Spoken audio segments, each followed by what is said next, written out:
All right, what's up, guys? Welcome back to another live stream with Brian Ryan. This is kind of going to be a part two to the fragrance wheel slash not part two, if Brian can remember the rest of his wheel. If not, that's all good. We just got to do a little off the cuff, non-scripted live. So, what's up, Brian? Yeah, how are you doing, Dr. Goo? I'm doing all right, man. Okay.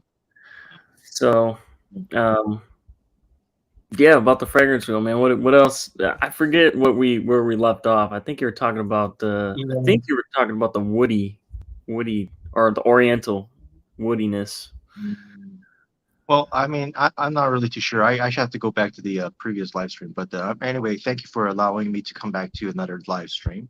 Yeah, This is no our problem. third live stream, so I'm just a little bit, I'm humbled and a little concerned that if there's anybody else out there who wants to do a live stream, yeah, go ahead and please hit up Dr. Goo. But I don't want to be the only one monopolizing all the live streams.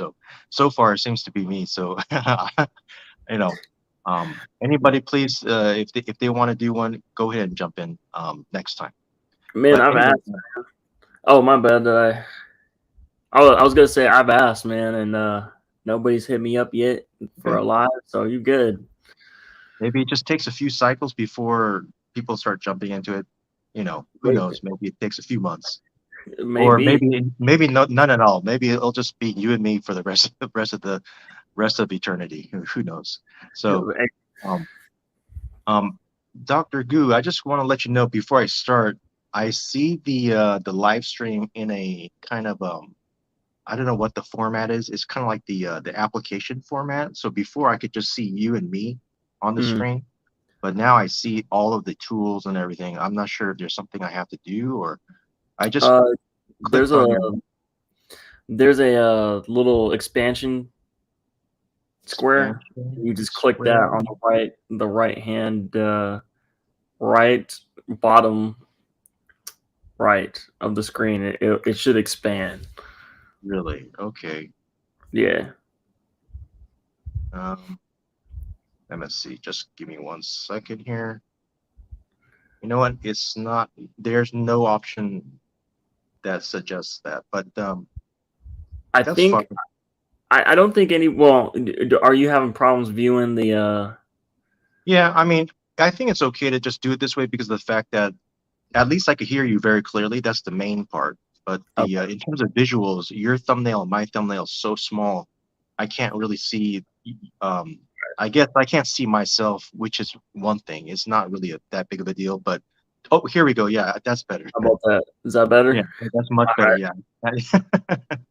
Got Okay, you. so I can totally see you now. Oops, this has a weird issue.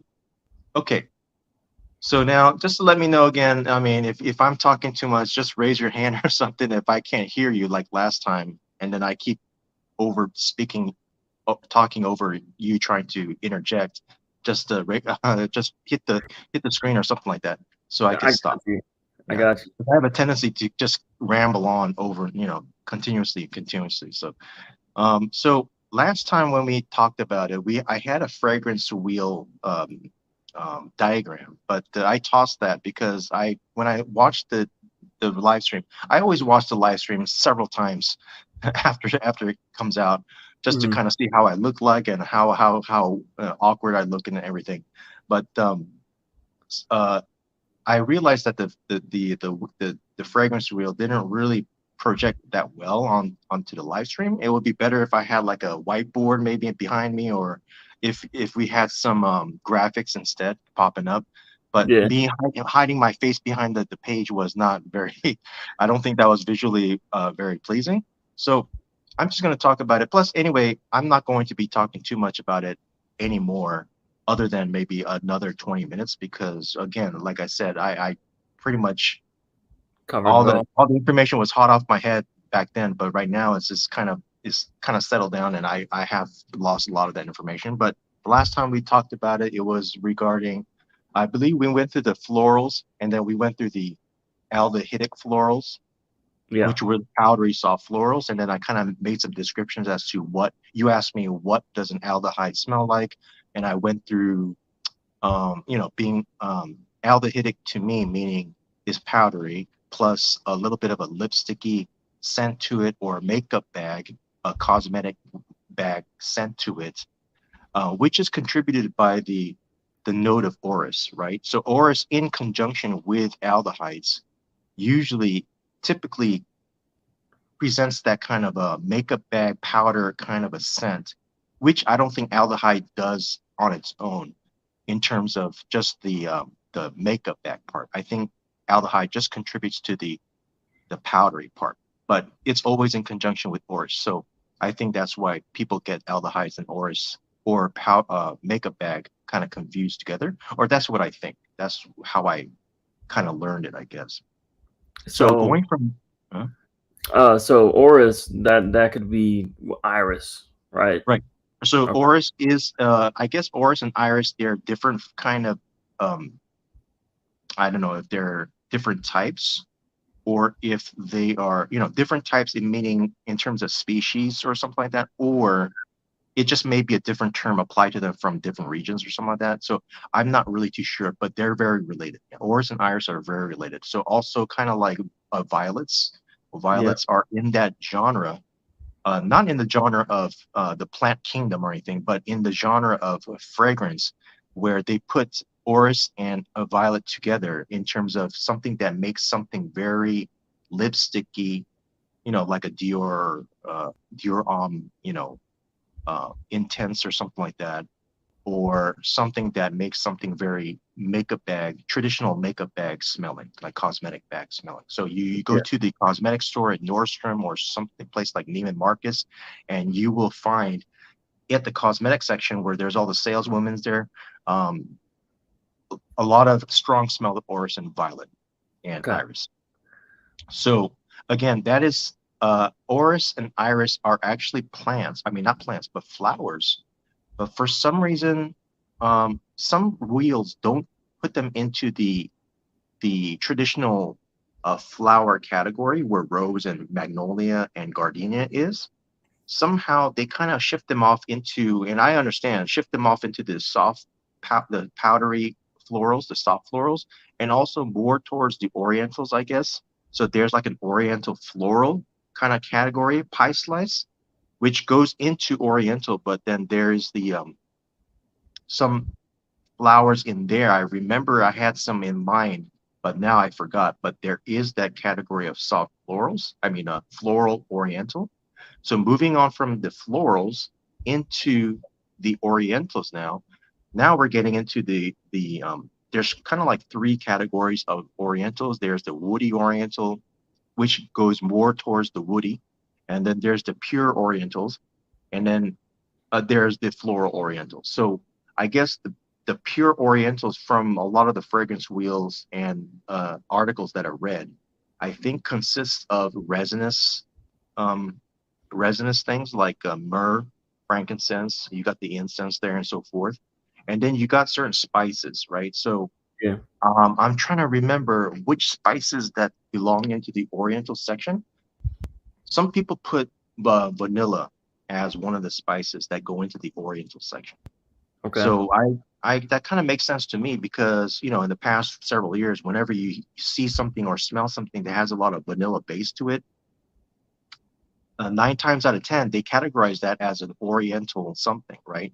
So I guess that can be considered correct, that vanilla can be categorized as an oriental substance or note.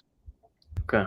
But again, vanilla is such a broad scent profile that it could be picked out from a lot of things, like I talked about in the last live stream, where coumarin itself has coumarin, which is a chemical that is present in things like tonka bean, that is very prevalent in the vanilla smell.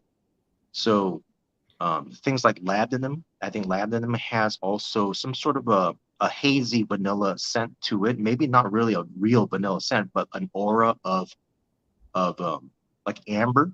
which can Okay. be considered, yeah, amber can sometimes be associated with vanilla for some reason, because to a lot of people mentally, if you're having the sense of amber, um, just that hazy connotation, that kind of that mental depiction of what amber is in your head when you're smelling it, it kind of associates to vanilla anyway, because vanilla is very pillowy and very kind of cloudy, kind of a sweet smell. Of So course.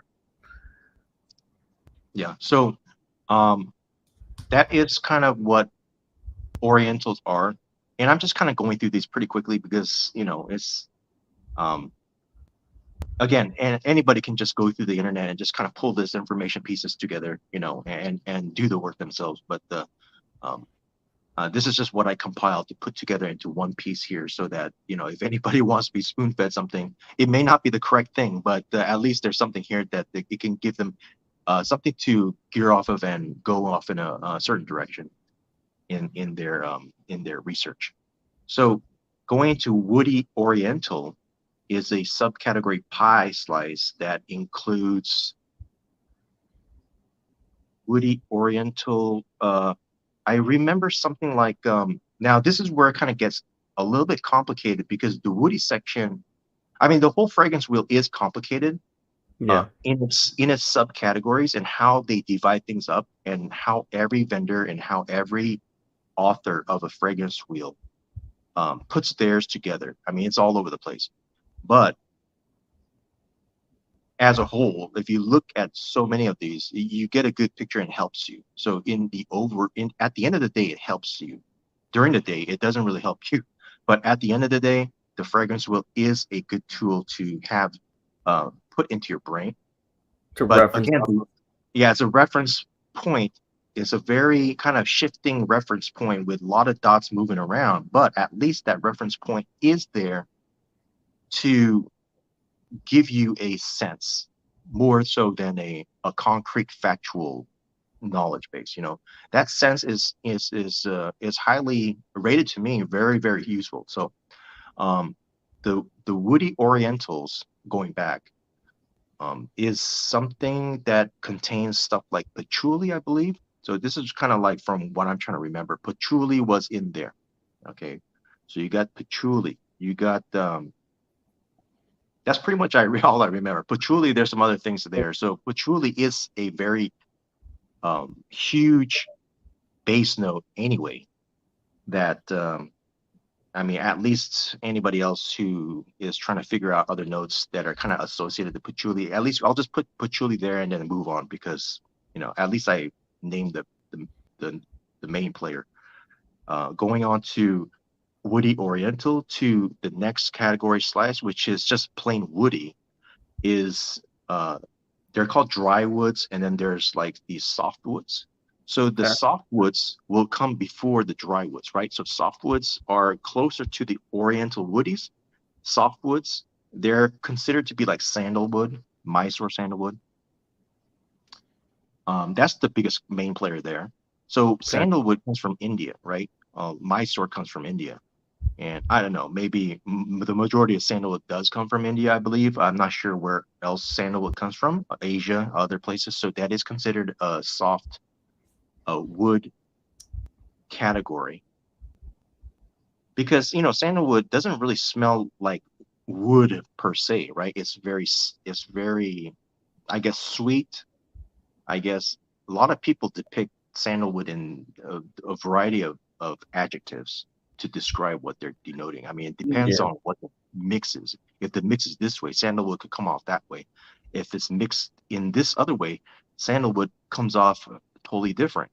So I also understand patchouli can do the same thing, where mixed in different kinds of fragrances, the note itself, maybe it's not just the note, the different types of essential oils out there can produce a whole spectrum of um, scents coming from that one particular plant, or a patchouli or sandalwood, as opposed to cedarwood. So now we're going to dry woods after the softwoods. When we go to dry woods, now we're getting into cedarwood, right? So things that are like cedarwood. Cedarwood is a good fixative for fragrances as a base. So fixatives are something you put into a perfume so that when you put top notes in there and you put mid notes in there, they will kind of stick and kind of remain stable into the fragrance. A lot of it due to other chemicals and so forth. But what I've learned is the main thing is the fixative is a base substrate, which allows it to stick to your skin. And then other notes will just kind of, in its own time, lift off of it. Okay. Rather than if there was no fixative and you just spray something with a lot of alcohol mixed into it, it all evaporates from your skin quickly. So Okay. you'll have huge projection for the first 10 minutes and then nothing there anymore because they just evaporated. So the fixative itself will allow the timeliness of a fragrance throughout its day. So so that has something to do with how performance and longevity kind of comes into play when it comes to different designers and niche fragrances and so forth. Mm-hmm. And I know from what I've read a lot as well and heard is that natural ingredients that are yeah, they can be expensive compared to chemical ingredients or aroma chemicals. Natural ingredients can tend to be less of a fixative, right? Less of something that sticks to your skin and stays there. Yeah. Aroma chemicals and different kinds of artificial chemicals can remain on the skin for a longer period of time and Of can be course. more caustic to your nose, I guess. That's why you get a lot of projection from things like Paco Rabanne. We were talking about Paco Rabanne last time, Yeah. not making fun of him, but just kind of using him as a Yeah. example, right? So his $100, $60 fragrances out there, pound for pound, compared to like let's say a Bortnikov or something like that. After 1 hour, you'll still have a lot more projection and longevity coming from Prague Rabanne, just for the fact that he uses more chemical and aroma chemicals as compared to Bortnikov, who uses a lot of natural ingredients. Okay, so there's the woody aspect, which is like a cedar wood is in there. Um, then we have going into uh, something that is, I guess, now no mossy woods. Okay, the next one is mossy woods. So now we're going back around the circle. If you remember from last live stream, we started with like the water, not the water, the fresh part of the circle, which it contained citruses, fruits, some ozonic water categories, and so forth. And then the fruits kind of went into florals, right? So we got the florals, roses, magnolias, and then it went to the powderies. And then from the powdery aldehydics, it went to now we're talking about orientals, and we're talking about harsher orientals that are kind of related to woods and soft woods, dry woods. Now we're getting to mossy woods. So mossy woods is kind of going back into fresh a little bit. So mossy woods would be your oak moss. So that's another main player in that aspect. Um, Oak moss is again another kind of a fixative, which is a natural fixative. There's a lot of artificial fixatives now that are used to replace the smell of oak moss. Of course. Um, to me, I mean, just personally for I never really understood I guess I'm pretty ignorant about the perfumery world, so I don't really know the true importance behind oak moss. But me, as just a consumer, buying a fragrance where there's oak moss in it, or if there's natural oak moss, it never really registered to me as something that is more desirable or not. I know there's a lot of people out there who are really into fragrances that are chasing after the real oak moss I or the mean, real yeah, there is a difference. There is a difference. right. And I Uh, smell the real oak moss, yeah. But mm-hmm. there's a big difference. But oak moss is very earthy, and it can be a little medicinal, and it's very, to me, something that is not very inclined to fragrance perfumery. So to me, it just didn't make sense in terms of scent only Okay. why oak moss would be preferred by a lot of people. I guess a lot of frag heads are very idealistic, and they're very I guess uh yeah, idealistic. They're they're what is that term? It's not a bad term. I mean, it's great to be idealistic in the frag world. This is a hobby, so basically, when you're trying to chase after something, it's something that is not very prevalent out there, is expensive, and it makes your perfume higher in demand. Is yeah, I mean, I guess there's a reason. There's several reasons why you would chase after real oak moss, but in terms of just myself, in my humble opinion, in terms of just scent, I don't really care too much for if it has real oak moss or not. But Okay. but again, I'm ignorant in perfumery, so maybe in the perfumery world they'll be laughing at me saying, Brian, you don't know anything. Oak moss has to be in every perfume in order for you to smell orange or in order for you to smell rose. If oak moss is not in there, your fragrance will be a mess. Now, who knows what they will say? So again, I'm just prefacing whatever my opinion is by the fact that I'm ignorant about that. So oak moss is a main player in the mossy woods. Of course. And there's other kinds of mossy woods there as well, but at least I named the big players, or cedar, oak moss, uh, patchouli. Oh, and in Yeah. the mossy woods. Oh no, wait a minute. In the patchouli area, I believe it's the the the Oriental woods. There's also vetiver. Yeah. Okay. So vetiver is considered to be, to me, that's more of a grassy thing, I guess. But they put a lot of the circles put vetiver as a wood instead of a um, like a green, because Yeah. green is inside fresh. There's also grasses, which is a subcategory of green, which is a subcategory of fresh. Okay. So I thought that vetiver would be in that area, but they put in most cases vetiver in the woods area. And then I was kind of wondering, why is that? So I kind of did some research, and it looks like what vetiver is. To us, we understand vetiver is long grasses, Yeah. grasses that are just very high. It kind of look like haystacks or something like that. And vetiver is used across the world, not just to cultivate vetiver, but vetiver is also used to be cultivated to protect their other crops. So if Okay. there's a field where there's a lot of wind or there's a lot of erosion involved in a certain part of the world, and they're in Hmm. a certain geographical area where, let's say, they have rice paddies. Okay, rice paddies I heard is very sensitive to a lot of environmental factors. Then the farmers or the area people would plant a lot of vetiver bushes around that area to protect that that space. So why is that? Vetiver is supposed to be very stable in harsh winds. So if there's a lot of winds and things blowing that area, while other sensitive plants can topple over, vetiver stands strong. And the reason why is because the grass of vetiver, the roots actually go down really deep.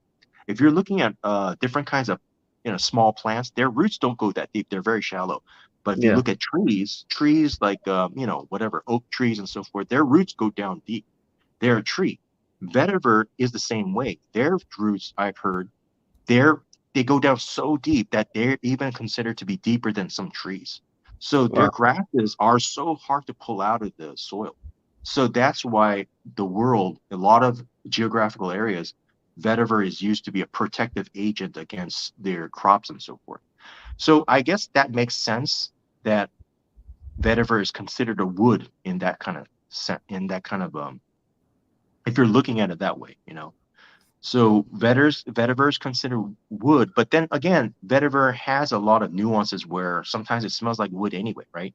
So Yeah. if you're half the time thinking of vetiver as a grass and half the time thinking vetiver smells like wood, then you can't put vetiver in two places of the fragrance wheel. You're going to have a 50-50-50 shot. But then you look at the how it's grown like a tree. Then yeah, let's put it in the woody area, right? So moving on from the woods, and I'm talking too much. Anything you want to say? Sorry. No, I just, Yeah. that's Okay. very interesting. Yeah. The veteran, I didn't even know that. Yeah, I didn't know that too. I thought that was very interesting. Um, So it kind of like acts like almost like a diffuser, pretty much for the wind. yeah. Yeah. Okay. I mean, there's places where there's a lot of dust. I guess I've heard there's one place where there's a lot of sand blowing. So Yeah. there's a lot of sand blowing. You got a lot of erosion, right? You got some places where it can get pummeled after a year or two, just due to the sand pummeling that place. So if you got vetiver standing in guard, that vetiver just traps all that. It filters it, right? It's a diffuser. You're right, and it doesn't get knocked down because the roots are so deep. I thought that was that's a really interesting point. So I right now have a more more of an appreciation for vetiver now. So I want to keep my Sultan vetiver as at a higher regard right now. So, because there's 4 different types of vetiver in there, right? So Yeah. um or not 4, I think there's 3 different types of vetiver in Sultan vetiver, but whatever the case, it's a great fragrance. By the way, what is your scent of the day? Oh, I did Dolce & Gabbana light blue Again, pour, and Dolce & Gabbana light blue pour intense. I layered those two. you're I'm right, really right. I'm liking that layer right now. Okay, so you're just gonna be doing that for the next few days. No, I mean I woke up this morning and I was like, you know what? I really want to wear Bracken Man. Or it was Okay. good. It was either gonna be Bracken Yeah, Man or Tom Ford's Bois de Jour, but yeah. I wore that layering combo yesterday and I was like, man, I Uh-huh. really like it. Let me just Yeah. wear it again today. And so I Okay. did. Yeah. No, I get that. Yeah. I mean, yeah, sometimes I wear a fragrance and it's so good, or it fits that scenario so well that I just wear it for the rest of the week. Really? Or Okay. sometimes I just wear it for the rest of the week because I just don't want to pull out something else from somewhere. It's more convenient because it's right there at my desk. So Yeah. I mean, a lot of the case is just that. It's just out of convenience. But yeah, What's your actually, right. What was that? what is your son of the day? Oh, my scent of the day, I actually don't have anything on because I was rushing this morning, trying to get the set. So I'm sorry why we're kind of like, what, 10, 15 minutes late. It's because this time it was my fault.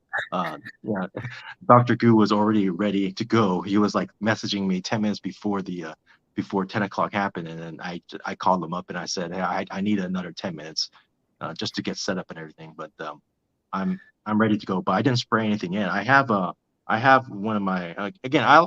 I like sharing my Zero drops, but I mean that's just me. I mean it's nothing else but just trying to share. But this is one of my favorite. This is Cruz del Sur #1, not Okay. #2. There's the more hyped one, the more popular one is the mango fruit based Cruz del Sur, which I smelled it. It's nice. It has it's a really nice fragrance. The mango being the predominant fruit note in that one, and but you never hear anybody talk about Cruz del Sur one. I had this for a while, but this one is it starts off kind of like Alexandria 2. Alexandria 2 has a blast of kind of a lavender, kind of a medicinal start. It's very harsh in the beginning, and then it kind of smooths out. It really dies down to a very great heart. Alexandria 2 is very smooth. But this one kind of goes into another way, and it's a little bit similar to Overture Man from Amwatch. And I Really? think Okay. that's really interesting for you is that if you want something that is see right now it smells like Alexandria 2, but I have to spray it, and after about 10 or 15 minutes later, this ends up being a little bit like Overture Man. Okay. Um, it's very interesting. This has like 2 parts to it, so I know you're a big stickler on fragrances that change a lot, but I noticed that too. That a lot of people in the comments and anywhere else, one of their big criteria for the quality of fragrance is how it changes on their skin. To Hmm. me, if the fragrance smells good right off the bat and it doesn't change at all and it's just monotonous, if it's a Hmm. great fragrance, it's a great fragrance. I mean, to Yeah. me, if it starts off great, but then it changes to something weird and stuff like that, then change itself is not really something I'm chasing after. But I guess that is something I that's merited in terms of searching for quality. But this does change once or twice throughout this journey on your skin. Um, Okay. I mean, yeah, it's like Alexander too, and right now it just kind of goes into Overture Man already. It's Really? yeah, but Overture Man is. is very bombastic, right? I mean, Overture Man is sticky and resonant, and it just empowers your aura. It's kind of like wearing a like a boss jacket, you know. Yeah. Overture is kind of like that, but this one, it's got that Overture Man sense, but it's very soft and it's kind of a little bit more, I guess, not effeminate, but it's a little bit not as strongly masculine as Overture. Okay. If Overture is boss, this one's not boss. This is not for the boss. This is for like a sophisticated man, but more he's like at a cocktail party or something like that, or So rather would you than say? Oh, go ahead. no, rather than being at a if you want to meet the Don, the Asian cartel head who's in the back room of this pool hall or nightclub, and that's Overture Man. But this is not that. But So have you smelled Overture Woman? Overture, yeah. So I did smell her. I tell you about Overture Woman. So Yeah. I understand that is a good one or a big one for a lot of people as well. For women, it is. I would say, yeah, it's great, right? First of all, the presentation of Overture Man or Woman is just amazing, right? Yeah. I mean, the frosted with the juice color is just, I don't know how they did it, but the juice color is just something you want to drink it. I want to drink the juice, but it's very gourmandy looking, right? And Yeah. it looks like cognac or something like that. I don't know what cognac looks like, but I could imagine It does. a Yeah. bottle of cognac looking like that. Yep. And the frosted glass and just the whole presentation is just bang on. I just Christopher Chong, whoever did it, I believe Christopher Chong, who was the head director of Amouage all those years, who made a lot of big hits.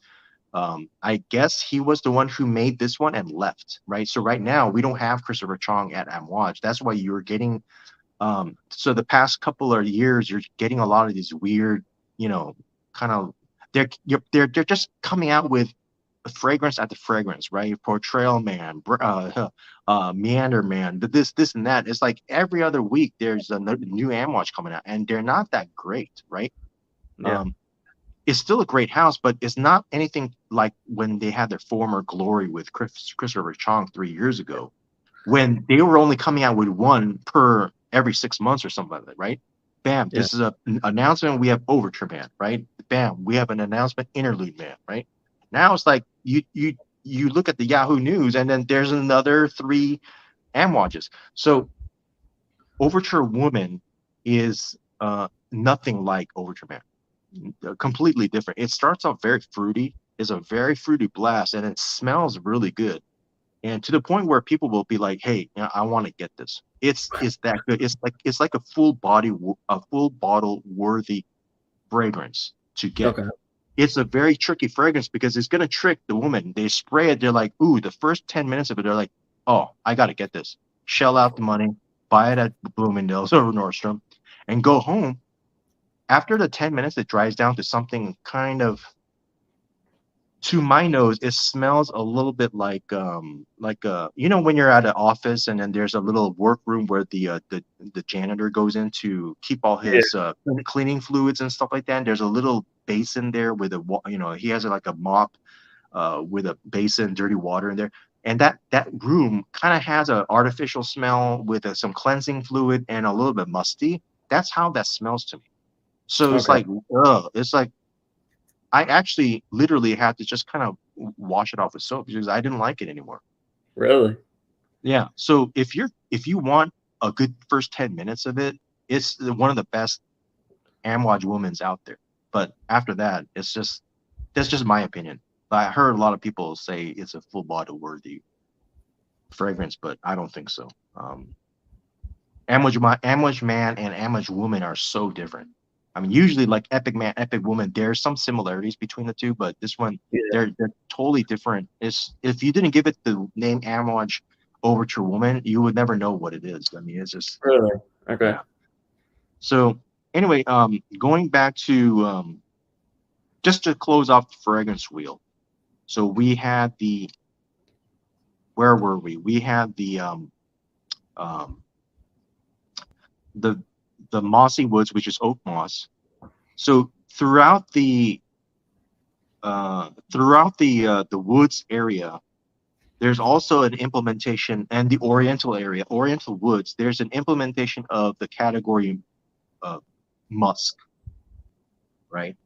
Yeah. So you got different kinds of musk out there. There's musk is a huge term, is a big category. That's why musk kind of overflows into a lot of these categories like woods and Oriental. So musk it can become from naturally occurring from deer or from a beaver or what have you, but also it can be created in a variety of ways chemically, right? So there's white musks, there's different kinds of musk coming from some sort of plants as well. And musk itself is used as a fixative for some sort of Like binder. fragrances out there. Okay. Like what? I said like a binder, right? Yeah, like a binder, like how cedar wood would be as a fixative. A lot of the vetivers and sandalwoods are used as fixatives. Patchouli is used as a fixative. Moss, I mean, sorry, oak moss and um, yeah, oak moss and what were we just talking about? The oak moss and musk. So Yeah. musk is considered a huge fixative. So it probably about 80% of the fragrances out there, musk is used. And a lot of times is used as a fixative. Sometimes it's used as a note to kind of help along the scent. So musk, when you see the word musk, a lot of times that is considered an oriental or a woody oriental. Just the fact that musk is there. If it's a predominant note, then it's considered categorized as a woody oriental. Okay. So now, kind of finally going back into the fresh area, we got the citrus going back there. They put citrus right next to the mossy woods, and then the citrus goes into ozonic, and then it goes into fruits, and then goes into greens or something like that. But for some reason, that's a little strange. I prefer greens to be more next to mossy woods because that makes sense to me. The greens would be your your bay leaf, or not the bay leaf. Bay leaf is aromatic. Greens would be your mints, fresh mint. Greens would be certain leaves that you get oils from that are coming from different kind of plants and stuff like that. Greens would be like grasses and so forth. So vetiver will not be a green there for some reason. It's considered a wood. Um, and then You I would guess you mhm, would think like patchouli that would kind of be right, in the green along with the mint, right. right? Yeah.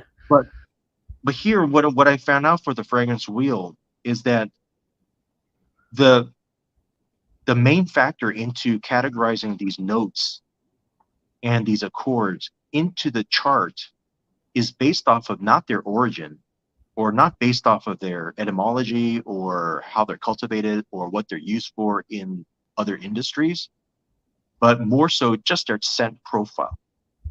So even though we believe vetiver patchouli should be in greens because we see the cultivation of patchouli, maybe I don't know, I haven't researched patchouli as something that would be a green, but the scent profile puts patchouli in a medicinal area in the woods and oriental because patchouli, the main factor is medicinal, right?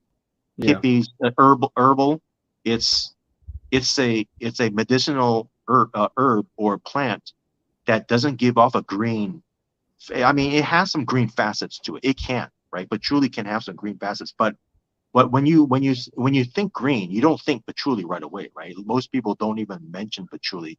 I guess to me, patchouli, the colors I see for patchouli is white, brown, and green. So you're right. There's a green aspect to patchouli, but there's also white aspect, and then there's brown aspect. That's how I see patchouli in my mind. So Okay. green is purely green, right? So you got the mint, which is to me, mint is one note. There's nothing in terms of depth of mint. Well, at least from what I can experience from mint, spearmints, peppermints and so forth. There's also different kinds of grasses out there. I'm not sure if they, I don't know. So anyway, to end it off is, um, okay, we're gonna go back to aromatics again. So aromatics is something I mentioned in the first place, last live stream. Aromatics is kind of placed right in between fresh and woods. So aromatics are dry seasoned, dry herbs or dry seeds. So you got some kinds of tarragon, you got some kinds of bay leaf, rosemary, and then lavender's in there. So lavender is a huge player in the aromatics. Okay. So that's why lavender is not considered a flower. It's not considered a plant. It's not in the floral area. But we have to Which is remember. weird. Which is weird because sometimes they can come off as smelling like a flower It or is most very floral. flowery. Yeah. Yeah. But I guess in terms of categorizing it, Mm-hmm. instead of it being a flower that smells aromatic, I guess in the perfumery industry, they consider lavender as an aromatic that smells a little bit flowery, right? Yeah. So kind of like if you have a bike that looks like a car, but you still categorize that as a bike. But if it's a car that looks like a bike, but you don't put it in a bike store, you put it in a car store, right? So kind of like that. So lavender is an aromatic, and I see how they cultivate it and make essential oils of lavender from certain videos. The way they cultivate lavender. So there's the purple, all the purple flowers off of the stems, Yeah. all these bright purple flowers, and then they're gathering these all of the chopping off all of these stems with all the flowers on it. But then what they said is that they don't want to cultivate lavender when it's full bloom. They want lavender when the flowers are just kind of budding. So if you see a lavender grass which is green, and then you see these dark purple kind of buds, that's when they want to gather them. If they're already full bloom, they said it's not the best lavender, and it's not. You can still use it and get essential oils out of it, but that's not what the fragrance industry prefers. So in that sense, yeah, it makes sense that it's not a flower, right? Because you're getting it when it's a bud, and you're cutting it and you're smashing and you're getting the essential oil out of that. So that is more of a. I guess they dry them first too, I guess, and then they do the distillation. So that's why if you look at tarragon, if you look at rosemary, I mean, it's kind of like the same way. Their lavender is processed the same way. They're dried. There are little buds on that stem, and then you get the essential oils out of it. So lavender is considered an aromatic. So some people would put fougere in that aromatic subcategory, right? And then some fragrance wheels, as I mentioned last time, fougere would be considered an accord. So an accord will be just several notes put together from the fragrance wheel, and you can't put it in one area because it's pulling bergamot, it's pulling lavender, it's pulling oak moss, it's pulling labdanum, it's pulling coumarin or tonka bean or something like that, and then Yeah. that's considered a fougere.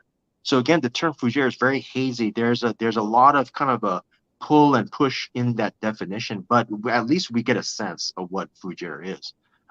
At least we can tell what is not a fougere. If it doesn't Hey, have, Brian, yeah, one second. if it doesn't have bergamot and lavender in it, then you can't really consider it a fougere. At least we know Yeah. that much. Yeah. So, Uh, hey, Brian, one second. One second. Checkmate. Uh, I'm just gonna read just two comments here. Checkmate. okay. He commented. I made him a moderator. So yeah, guys. Anybody who's like always comments on my videos and stuff like that, you guys are cool. Brian's a moderator. Checkmate's a moderator. So pretty much how that works is like if you see a comment or something like that that's not appropriate or whatever, you can remove it, and you have a little bit more free reign, I guess, to kind of sift through things. I can't always catch it, but then also, you know what I mean. It's cool. And he also asked. He says, "How are we? Uh, we're doing all right. Or I'm doing all Mhm. right. Checkmate. How about you, Brian? You doing okay? Oh yeah, I'm doing okay. Very busy, but I'm happy to, we don't do these every week because we can't seem to find a spot where you and I are able to just do an hour live stream, right? Because it takes more than 1 hour to do it. We have to prep for it and stuff like that. So, but yeah, I'm doing fine. Yeah, thanks for asking. So you're talking about the Frugeres. I think we were talking about that last time with the names and stuff, like the name Frugere, how it came to be, and you were saying that it's not or I forget what you said actually. If it's a category or if it's not a category. Checkmate says it's good to hear, gents. Thank you, Checkmate. Appreciate that. Hopefully you're doing well, man. Hopefully you're doing well. So let's see what else. What were we talking? We were talking about the Frugeres, right? Yeah, years. Also, So, oh my bad. You want to go? Go ahead. oh no, no, go ahead. Yeah, I mean, Oh, I I said just I saw previous when you were so you brought a couple of Zerzovs, or did you only bring that one? no, just this one. I mean, I could bring others if you want me to, but I have Oh to no go no no downstairs, go downstairs and stuff like that. But oh, no no uh, it's all good. I thought you had more on your hand. oh But no, no, anyway, I'm kind of fiddling with some of these samples that I had. These are like Fragrance Du Bois you want to samples. talk about those? Yeah, I could talk about these. Let me just kind of finish off that the Fougere Okay. is an accord, so just like a woody. From what I gather, when they categorize a fragrance as a woody floral oriental, something like that, that term itself is an accord category because it's floral there. There's woody there. There's no one note. There's no essential oil that produces that woody floral oriental. You have to pull it from different places. That's why it's called an accord family, right? Yeah. Fresh, woody. That's an accord family because there's no one note essential oil or an absolute that produces that kind of scent. So Fougere is the same thing. A Fougere is a family accord which pulls bergamot, which pulls a vanilla, pulls a oak moss. Oh yeah, oak moss. I guess yeah. I forgot. Yeah. I had the paper last time, and You're it pulls good. a lavender. So lavender, bergamot definitely has to be there. Chypres has to have some sort of a patchouli and musk base with some sort of I guess a lot of Chypres implement orris in there because Chypre has to have some sort of a like a makeup bag type of a feel to it. Which Yeah. Goldman is right? I got Amwatch Goldman, which is a the Amwatch Goldman is a masculine Chypre. I mean, it's makeup baggy. It's a little cosmetic smelling. It's a little powdery. But the thing Yeah. is the musk and the florals in there is you got to sample it. I remember you wanted to take a sample. Again, I'm I gonna don't know go. how to make a sample, so I mean, if I had the Like, ability to make samples, I would send you're you good, samples. But dude. I'm I'm gonna not get very ready. yeah. So I prefer to just send you used bottles and stuff like that. But um, or I mean, I could probably I'm not going to go through all of these all the way to the end. Very these are very plentiful. I mean, even the 2 mils, they last a long time. I mean, they're cheap, but the 2 mils last a long time. I mean, I just keep spraying it, and I used it for a week, and it's still there. So you still got like a little less than a mil. I know what did you say? Lucky Scent only gives you like a half mil. You know, They give you about like they give you like a mill, but it comes in a dabber but vial. yeah, dabber, right? You have to pull it, and you have to kind of like. I hate those things Yeah, because yeah. yeah, it doesn't make sense to me. I mean, and have you ever tried it? Like when I go to like once I went to Tom Ford, I went to the Tom Ford boutique, and they had the big jars where you have to kind of pull out the thing, and then I had to kind of like put it on there, and I smelled a lot Yeah. of the ones that I'm familiar with, but they didn't smell the same because of the fact that I'm dabbing it. It just didn't smell the same, right? I So I think don't know. like when you spray it, like it you know what I'm saying? Like it Yeah, just yeah. I bursts. know what you're trying to say. Yeah, you're trying to articulate that there's a difference in feel and scent in terms of the profile when you actually spray it out, rather Yeah, than just kind of. layering the liquid on your arm, you know, because It's like if you take the Tom Ford the bottle and you open it and you smell it, you would think that it'll overpower you, but it doesn't smell like anything. I yeah. smell like a Champaka Absolute and I tobacco vanille, and I smelled it, put my nose near it, and I was like, wait, it didn't overpower me. It just smelled like water, you know. So Yeah. I don't know. It's like I don't know. I think of it like a shotgun. You know, like Yeah, yeah, you have okay, yeah, a slug. yeah, yeah, You know, yeah, you shoot yeah, yeah, somebody with a slug, then you're gonna have a huge hole. But you shoot them with bird shot or bug shot, then you yeah, know there's more surface area, so more yeah. damage. Yeah. Yeah, Really, but let's not talk about shooting people. Let's talk about if you shot a wall, right? If you shot a shotgun at a wall, you would have a spray, a surface, a wide surface of pellets everywhere, right? I Yeah. meant to So say I guess, animal. You know what I mean? yeah, like an animal because you're more of a hunter than I am. So I've never hunted in my life. So, but Hold on yeah, that's one very second. Checkmate. He says it would be cool to get samples of individual notes. Because for example, I don't know how musk distinctively smells like. I yeah. think you know what, man. I what I used to do and what I still do to this day. You can go to well, I don't know if you have well, I don't know if you have a Sprouts over there on your side of the world. Probably not, but there's a store over here, man, where you could go and they have like these essential oils Oh, or just okay. oils of Sprouts has individual. them. Yeah, Okay. yeah, man. You got to go. I'm sure in California they have Sprouts, Yeah, yeah, right? we have Sprouts, but I don't go to Sprouts often. Maybe like once a year, but I never knew. I'll probably go check it out. I mean, you're saying like in the It's bath you and got section. it's in the bathroom in section where Okay. you walk back and they have all the soaps and stuff. Oh, Yeah, that's you can go interesting. back there and they have a whole bunch of stuff, man.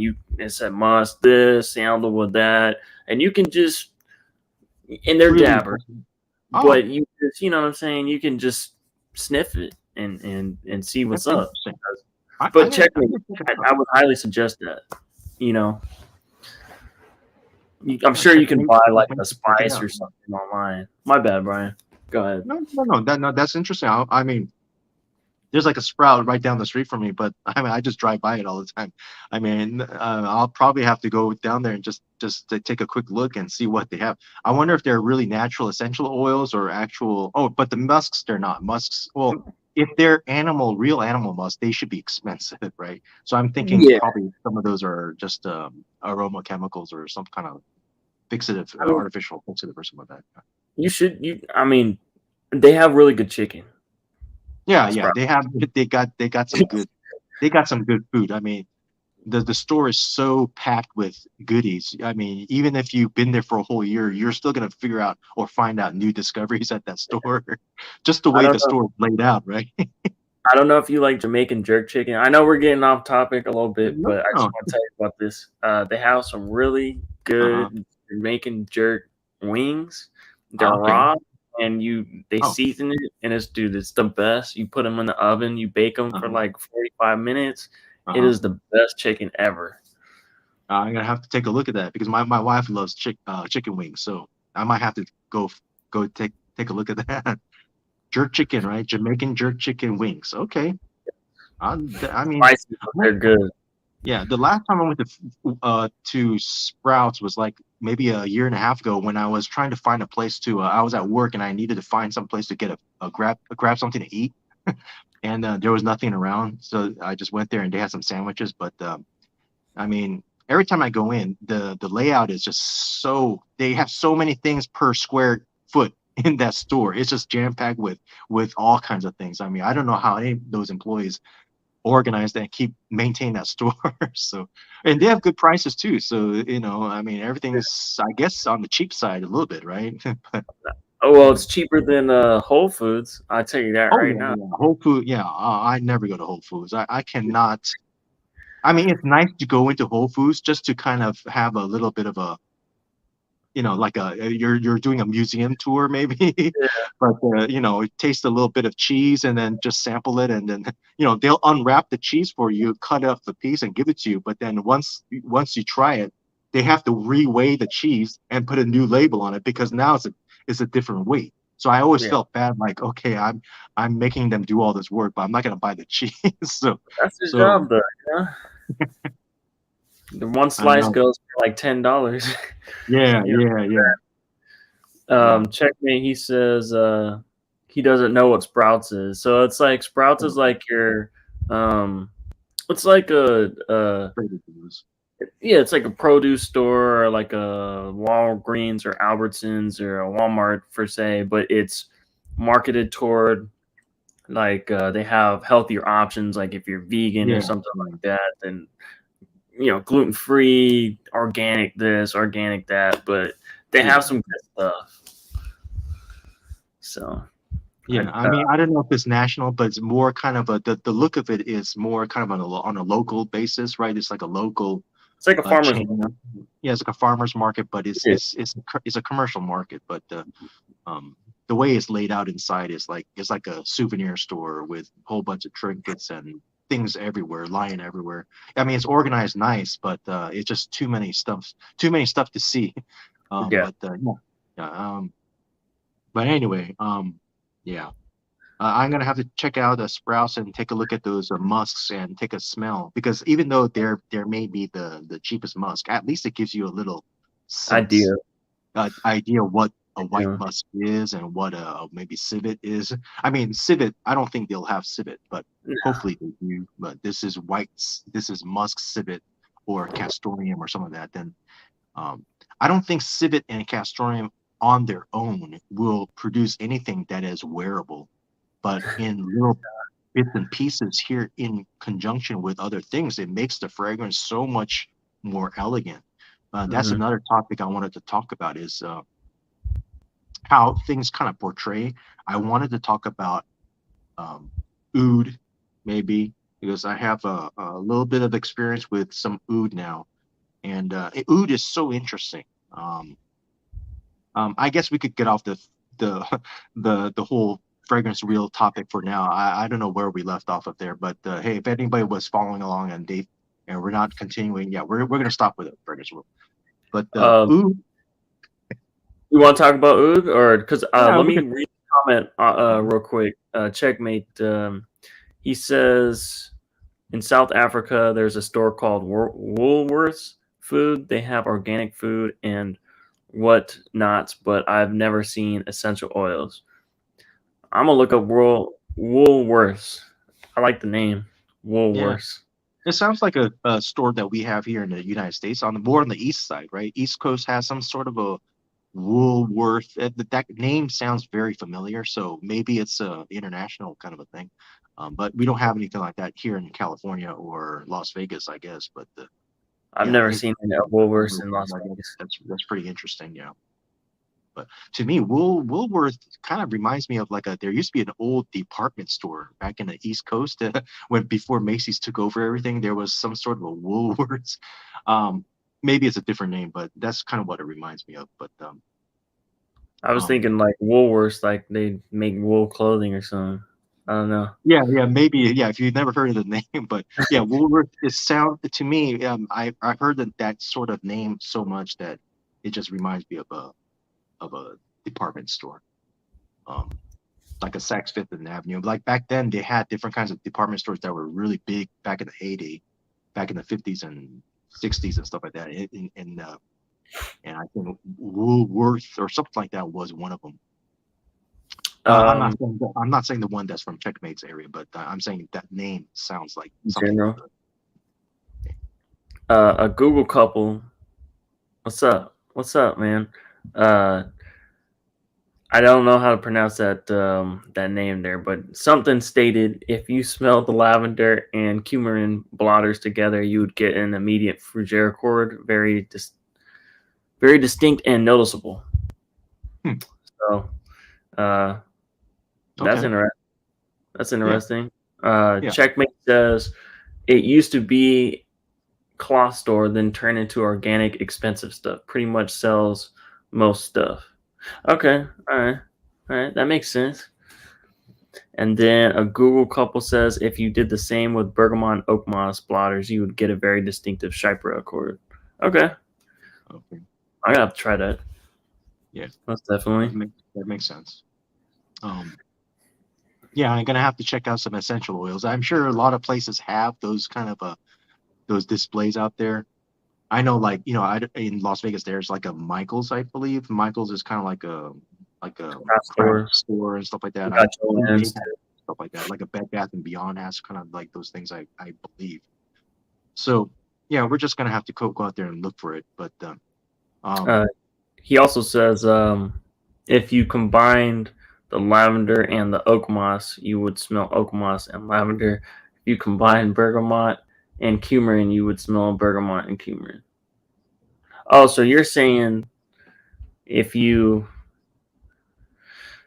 see, oh, so you say if you switch them up, then you would be able to smell them individually, and but then if you mix them, you would be able to smell a certain accord. Is that what you're saying?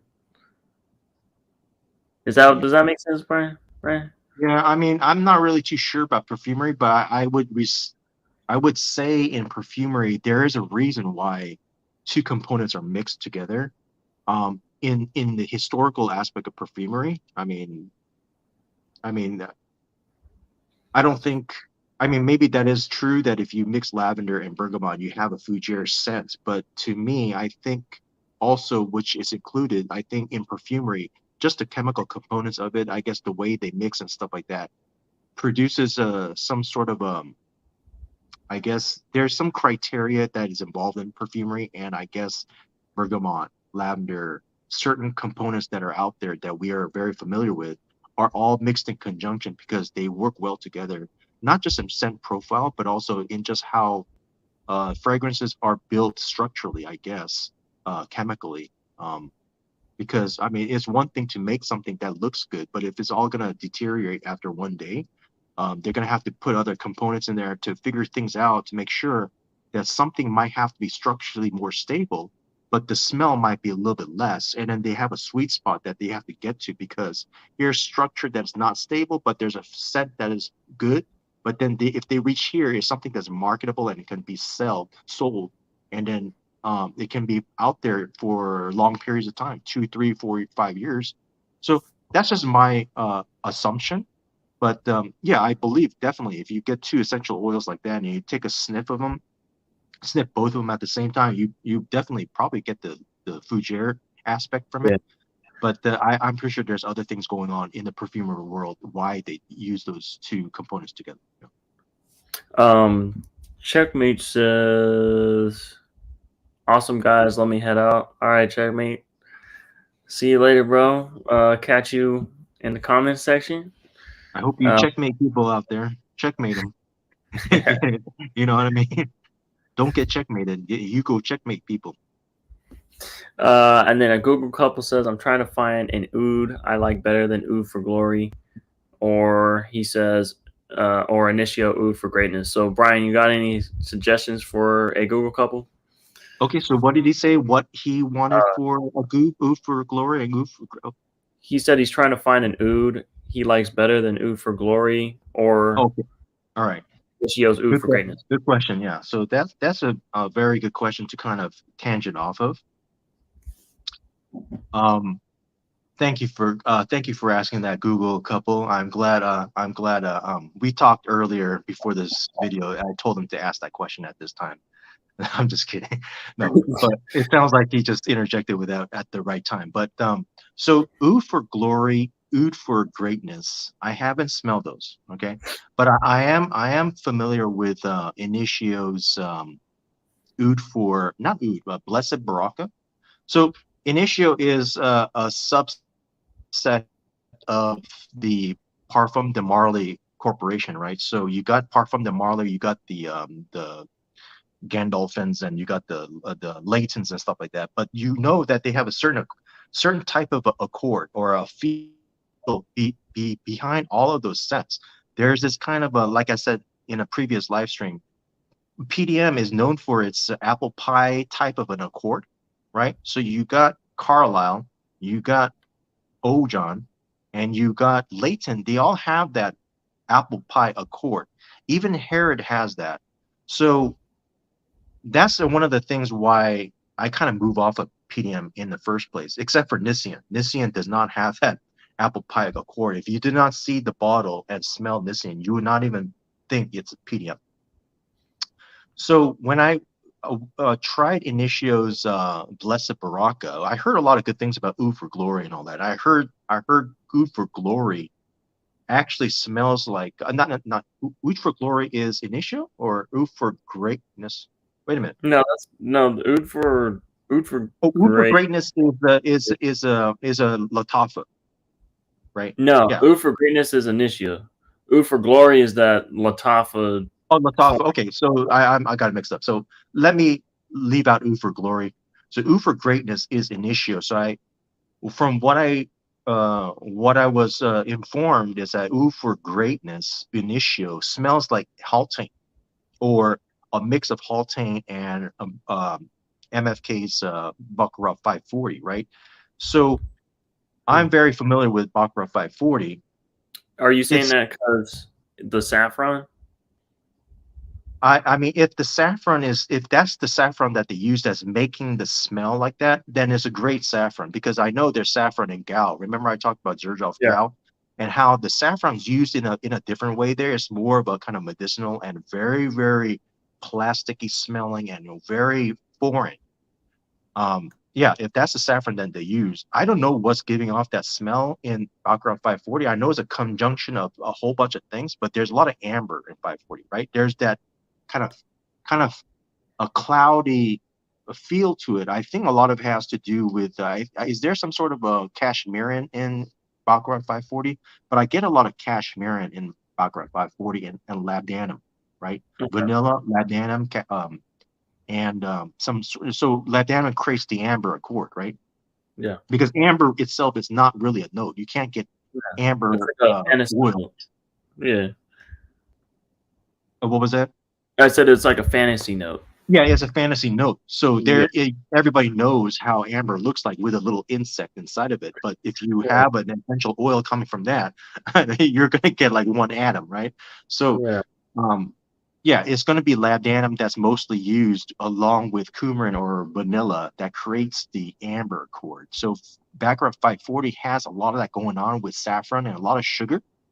So I put a lot of sugar in Baccarat 540 for some reason. I'm not a big fan of it. But Haltane is really nice. I smell Haltane. It's got that green army green bottle in PDM. And have you smelled Haltane? It's nice. It's pretty nice. It's a very wearable Oud. fragrance. Okay. I don't get any oud from it. I mean, oud. If Google is asking for something that is more traditional oud smelling, I would say just gear away from Initio and PDM. There's nothing in PDM, from what I tried, that is oud based, traditionally oud based. I even tried Acastar. Acaster is their rose oud fragrance. It's a Mhm. nice fragrance, but it's not there's no oud in there that can smell. It's very maybe synthetic. Is it? You think so? You think it would be like a Western oud? Like it's Yeah, more just. well, so what the Western people would categorize as something wearable to something that they will buy, right? Because most of the times when you're looking at the average Joe for the Western crowd, they want to spend if they're going to spend 150, $200 on a bottle, they definitely want to buy something that they could wear every day, right? So they're Yeah. wearing it to the office. I don't see a lot of Western people. I don't know about other countries like in Europe and stuff like that, but in the Western average Joe, um, who's buying a fragrance bottle. Usually it's just 2 or 3 bottles throughout the year, and they're going to be wearing those throughout the week. They're not going to buy this fragrance just for weddings, and this when I only go to museums, and this Yeah. one only when I see Dr. Goo. I mean, that's how we are, right? So most of them will not be getting a oud to wear to the office. That's why Haltane is good. Haltane is very, very powerful and it's very long lasting, but it's very safe smelling and it's not something I like safe smelling sometimes if it's wearable and I enjoy it. But there's something about Haltane that is very PDM kind of. It's very PDM So notion. Google couple says does Haltine have that PDM Apple Accord that you were Yeah, mentioning? Haltane has a little muted apple accord there that you could tell is PDM. You can tell there's a PDM backbone to it. It's got a little bit of a signature PDM base profile to it. and it's enjoyable. If you like PDM, get Haltane. I would say Haltane for the PDM fan, the PDM fanboy. I'm not saying fanboy as a bad thing. If you're a fanboy of PDM, Haltane should be um, one of your main players for PDM. Uh, but if you're looking for an essential oud, now Initio I heard is very similar to the lineup of PDM. So if you're looking at, now I'm just going off of what I read and all that. I mean, they're like sister companies. Yeah, they're Pretty. sister companies and they're made by the same perfumeries and stuff like that. So how they change things up, I only find Initio Blessed Baraka as a different PDM. If they called Blessed Baraka PDM Baraka, I would believe it because it just smells like a PDM. But it's a new fragrance called Baraka. Blessed Baraka to me smells, it's supposed to be oudi, but I don't smell any oud in it. I just smell a PDM fragrance. So from that, I deduce, not deduce, but assume that blessed, not blessed, any oud for greatness for information is the same thing because from what I read again, there's a lot of comparisons between oud for greatness and blessed Baraka. Blessed Baraka is just more mature. Oud for greatness, I heard, has a little bit more geared towards the younger crowd, maybe. And same thing with side effect. So those fragrances are good for if you're just going to go to the nightclub or if you're going out on the night on the if you're going to Las Vegas Strip and you're going out there to have a party and stuff. Like side effect and Oud for greatness are great. They're just amazing fragrances for that kind of a scenario. But if you're looking at good oud, I'm going to make some suggestions. I don't know what the price category would be, but within the price category of oud for greatness, the $200 mark, maybe 150 to 250 for like 100 ml, or even like a little bit higher end, which is 50 ml for like a $200. I would say go more towards the Zerjoff oud stars. I mean, I'm just gonna keep. I'm a fanboy for Zerjoff, so I'm gonna just say go towards something that is, what is a good oud? I would suggest Alcott from Zerjoff Oud Stars. Now that is a typical. Um, it's not a Western oud. It's a very Middle Eastern style fragrance where they have jasmine in there. I think jasmine sambac, and it's instead of a rose oud, it's a jasmine oud, and they have some white florals in there that has a lot of indolics. So from when you smell it, you have a lot of from here. It's very, as people say, barnyard animalic. So it's very barnyardy animalic. I'm not sure if that's coming from the jasmine indols or if that's coming from the oud itself, because at this point, from the Zerjoff oud stars, there has never been an oud star that produced a very strong oud scent. But the oud that they use in Zerjoff oud stars is real. So that's the one thing I could tell you. So if I'm going to suggest something to Google, at least get into something that is real oud rather than some synthetics. So Alcott is a good starting point if you're, if you want to shell out something for 50 mil for Alcott. Um, it's a beautiful scent. Now, here's the thing about oud. Oud is not something you're supposed to enjoy smelling it this way. If you're going about the day like this, and then you type in Fragrantica, this is so barnyardy, this is so fecal, I don't like this, I want to sell this, and I'm giving this 0 stars. Well, I'm not sure if you're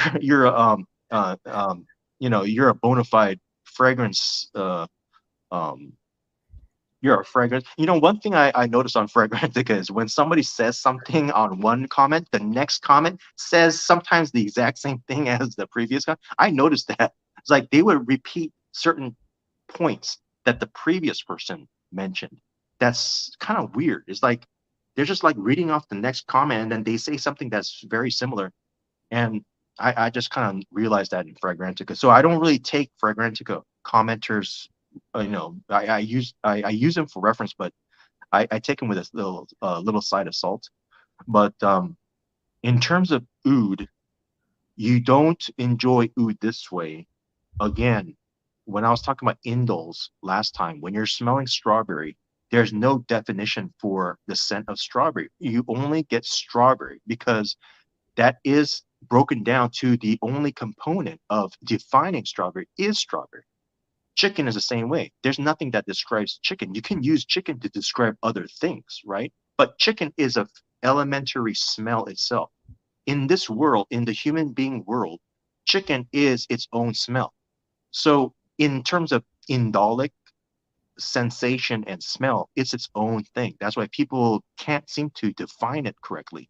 Oud, on the other hand, is the same thing. Not on the other hand. It's basically oud scent is its own category. We're not able to define it. That's why people are using because I get it. You know, we're even though we're grown-ups, we tend to have imagery from our childhood past, right?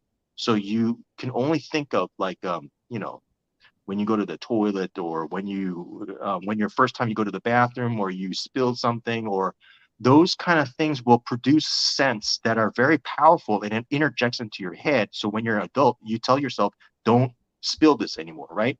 Don't touch the fire. Don't pet that dog because it's going to bite you. So these things are implemented. So when we're an adult, if we face something that is similar to that, we go back to that childhood memory. So oud, for some reason, it brings up that imagery of when I first spilled something when I was a child. So people say animalistic, people say fecal, people say barnyard, and I get it. That's just my opinion about how people may be conjuring up these descriptions. And I may get blasted for, saying it that way. I'm not saying that's bad. That's just Nah, human nature. I would do the same thing. This smells urinal, right? I mean, it's a kind of lowbrow way of putting things, but I mean, this is yeah, what it I reminds mean, you of. it's whatever comes to my head. I mean, I'm sorry, but I'm not that articulate. I'm gonna say it's gonna smell urinal because that's what is coming from my past experience as a child.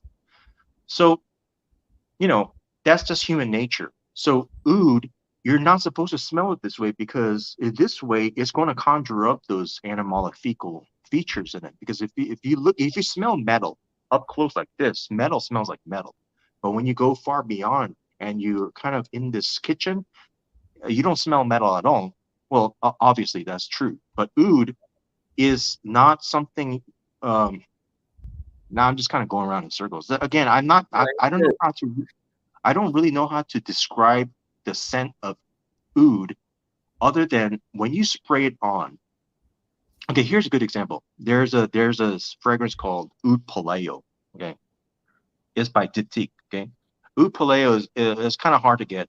It's not in the Bloomingdale's. They have a Diptyque lineup, but they never include Oud Paleo. That fragrance is so potent. It is oud, oud and rose. Now the thing is it's just when I first smelled it, I was so put off by it. I was like, "Whoa, who would even buy this thing?"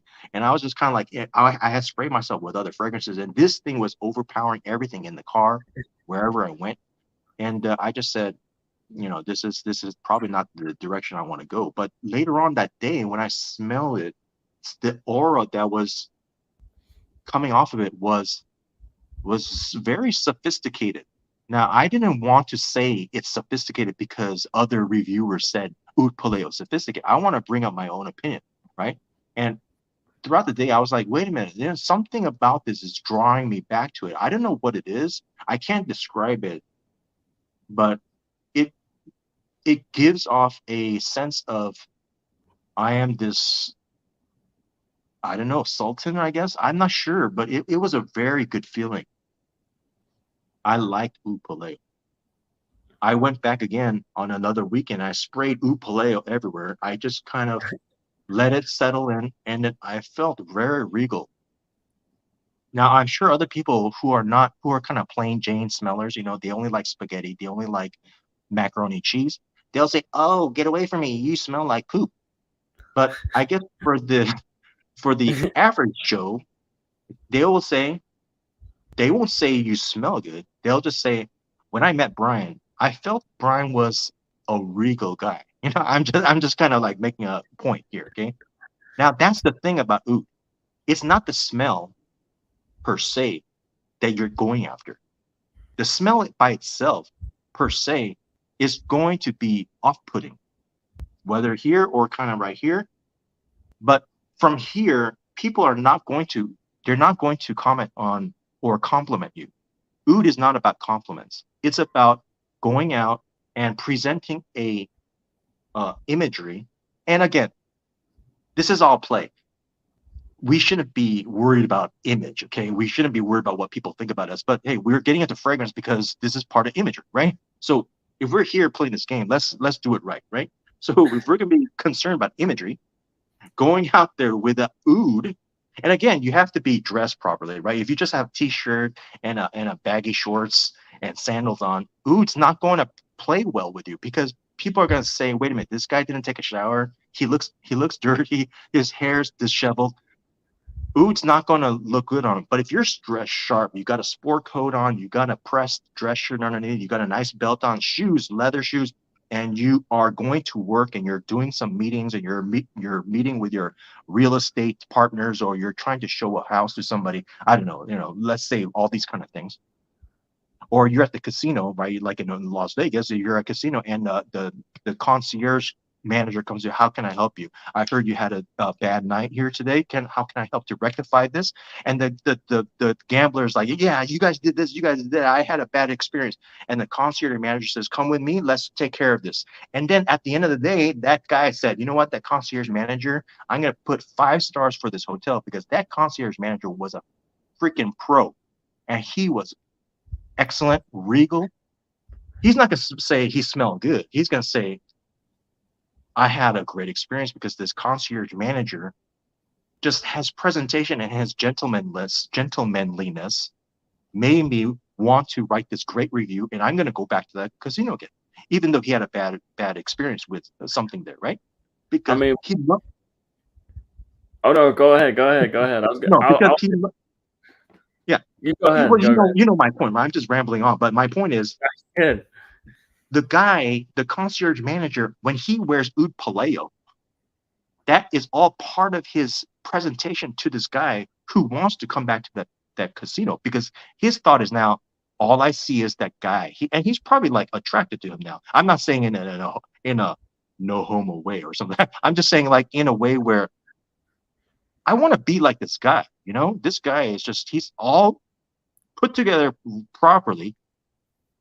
I don't know about his smell, but something about him presents an aura of regalness and gentlemanliness, and he just represents this casino to perfection. All I see is his face, and I'm just gonna keep going back to that. That's the kind of people they want to hire for their concierge and for their customer service. People who put that kind of presentation. So oud is kind of like that. It's not about compliments to the fragrance itself. Oud itself is not very great in its smell. It's the aura that presents, that makes somebody gets oud. That This is why it's so expensive, I think. Well, I think it's so expensive because I mean, like, it's hard to get, man. Yeah, it's hard to get. That's It's that's hard to get another the thing. real thing, Like, I don't know. Like you were talking about the presentation with someone who sprays oud on. Yeah, they can think that the guy's put together, but man, if they got some real fecal animalic oud on, they'd be like, "Damn, he dresses good, That's but a he good don't point. smell good at all." That's a good point. So uh, Go ahead, go ahead. no, so I mean, you're talking about, okay. So that's a very good point, because that's why oud is a very sensitive component in Mhm. perfumery. That's why there's levels of perfumery. There are those who's using oud. Let me just give you an example. So Bortnikov is a niche fragrance perfumery who does a lot of real oud, Lao oud, and stuff like that. And his stuff is good. I would say try it out, and it's very, very realistic. But for some reason, to me, and this is not a, this is my own opinion. The way he puts together the perfume is not for wearing. I don't see him. You shouldn't be wearing that to the office, because it's real oud. But the way he blends it, the way he creates this perfume, is more for just kind of like in just enjoyment for frag heads, and then talking about it on the internet or talking about it with friends and stuff like that. But it's not to wear to a date. It's not to wear to an office. It's not even to wear to a special event, because it's not put together in an artistic way or in a perfume way, right? So Zerjov, again, Zerjov, Roja, these guys, they're very experienced with getting components and putting them together in a way where it's presentable and wearable. So if you go to the Middle East, where oud is prevalent, just Mm-hmm. like here in America, there's macaroni cheese. There's really good macaroni cheese, but since macaroni cheese is everywhere, there's some bad macaroni cheese out there, right? 100%. Yep. You go to Middle East, I know there's some places where the people are just getting a cheap oud and they're putting on there, but it's accepted there. Just like bad Yeah. macaroni cheese here, it's accepted here too to have a side of bad macaroni cheese, right? As long as your lunch is edible. They say, "Oh, I don't care. I mean, this is America, right?" There, bad oud is acceptable. They don't care about it. But the Western person that travels there and smells it, they have a frame of reference where this is just this is a small sample size. Oh, I was in an elevator. This is what Fragrantica reviewer said. I was in an elevator where two Middle Eastern people or two Indian people stepped out and they just smelled fecal. Now, if that's what oud is, then I'm never going to reach for oud. Well, I'm sorry, lady, but you have a bad sample size for understanding what oud is, because maybe they got oud from a very poor blended perfumery, right? Because I don't think like places like Persia, people are not Persia, like a Saudi Arabia and stuff like that. They do have a lot of high end, but I believe 90% of the people who are wearing oud, it's more of the Aqua di Gio kind of ouds that they have down there, you know? Because most people here, they're not buying Zerjov and Roja, they're just buying Aqua di Gio. Yeah. A Google couple said he said he bought some wood, or he bought some wood chips in Qatar for a lot of money. They soak them in different essential oil blends of your choice, so they always smell different. He said Bakors for home incense reminds me of oud for greatness. I didn't even know you could buy oud chips like that. Yeah, I I had mean, no yeah, idea. you could do that. I don't He know how said, to use it. I don't know. I don't know anything about how to implement it. And, I mean, that's interesting. I mean, let us know how you use it and how it works out. Um, he never got oud oils. He said he's gonna check out some Zerja. yeah. So So here's another thing. So I don't know where you're at, Google, but I would just kind of quickly, because we're coming into the 1.5 hour mark again, and we're just running out of yeah, time. We might have to do a part 4. So that's the problem. I just ramble on and on and on. Dr. Goo, you're too nice of a guy. You have to kind of say, cut it, right? Cut no it. man. Hey, And move. look, you know you have information you want to share, so Yeah, I interject when I have to, and it's all good. Go yeah. ahead, man. You're a pure gentleman, a gentleman and a scholar. No, I'm telling the truth. But before we end it off, I do want to kind of recommend a few Rojas. All right. So since these are not things you're going to be wearing all the time, but these are natural, real ouds, um, you don't have to get the full bottle because they're very expensive. But these samples are, you could pick up some of these. What I like is from Roja. There's a musk oud, musk AOUD. Look that up. If you could find a 10 mil somewhere, that's all you need, I think. But for me, the musk oud is probably the best from what I tried from Roja. It's full bottle worthy, but the full bottle for musk oud is $600 for Damn. 50 mil or something. I don't know what the price is. Even for the gray deal, the gray market is kind of up there. So, but must do for there's some places where I'm not sure about eBay, but I go to certain places like I mean I could just let you know Perfume de France, right? So that is one place where I go for samples. I don't go to Lucky Scent because of the fact that they put it in dabbers. Max Aroma also their sample sets are really expensive for what they give. For like a 7 mil, they charge a lot.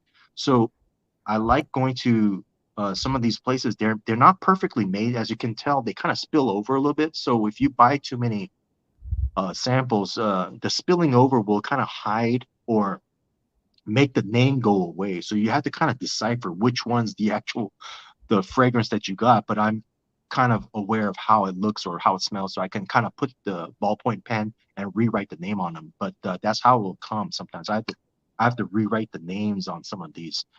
But if you What's don't the, mind that, then Perfume de France what's is the fine. website? What's the website called? Perfume de France. Perfume de France. Okay. Yeah. All right. So that's one of them. Um, the the they have good prices for the higher ends for the fragrance Dubois for the everyone the Profumum de Roma and Spirit de Dubai. Oh, Spirit of Dubai. They don't have any samples. So some of the ones that are really highly expensive, they don't have samples. But the ones that are for like the Xerjoffs and stuff like that, they will have samples.